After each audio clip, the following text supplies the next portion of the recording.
Hello everyone, চলে এলাম আবার একটা রান্নার রেসিপি নিয়ে। এটা হচ্ছে কি বলো তো বন্ধুরা, ছাঁট। হ্যাঁ, ঠিকই ধরেছো, এটা হচ্ছে মুরগির ছাঁট, যেটা তোমরা মুরগির ছাল বলতে পারো। এখানে সব রকম আছে তোমার গলা মেটে।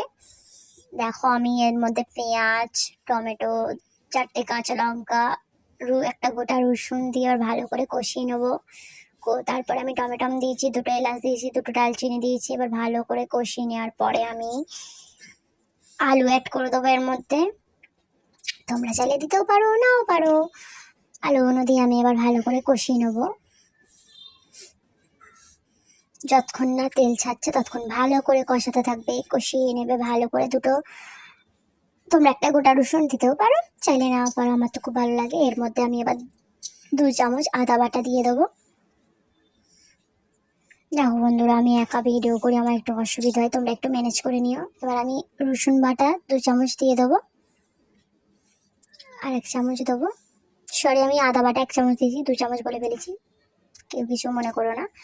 তারপর আমি ভালো করে এবার কষিয়ে নেবো। না, 2 চামচই দিয়েছি, আমার একটু ভুল হয়ে গেছে বন্ধুরা, কারণ ভুলে গেছিলাম। দেখো, আমি এখনো ভিডিওটা যখন এডিট করছি আমার জিভে জল চলে আসছে।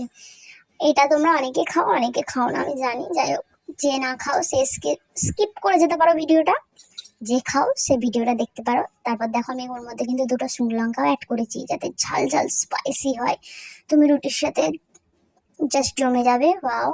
এর মধ্যে আমি মশলা দিয়েছি তোমার জিরে গুঁড়ো, হলুদ গুঁড়ো, ঝাল গুঁড়ো। দেখো, একা করতে হয়, এবার কি করে মশলাগুলো দেবো, কি করে তোমাদেরকে দেখাবো বলো। তারপর দেখো, আমি এখানে একটা গোটা লেবু চিপে নিচ্ছি। লেবুটা চাইলে আরো টেস্টটা অন্যরকম হয়ে যায়। দেখো, গোটা লেবুটা চিপে নিয়েছি। কালারটা দেখো, দুর্দান্ত হয়ে গেছে বন্ধুরা, দুর্দান্ত একটা কালার। আর ভালো করে আমি কষিয়ে নেবো। দেখো, তেলও ছেড়ে দিয়েছে চিকেন থেকে, সরি চিকেন না, চিকেনের ছাল আর কি। দেখো কালারটা দেখেছো বন্ধুরা, দুর্দান্ত দুর্দান্ত। দেখো, আমার রেডি হয়ে গেছে। টাটা।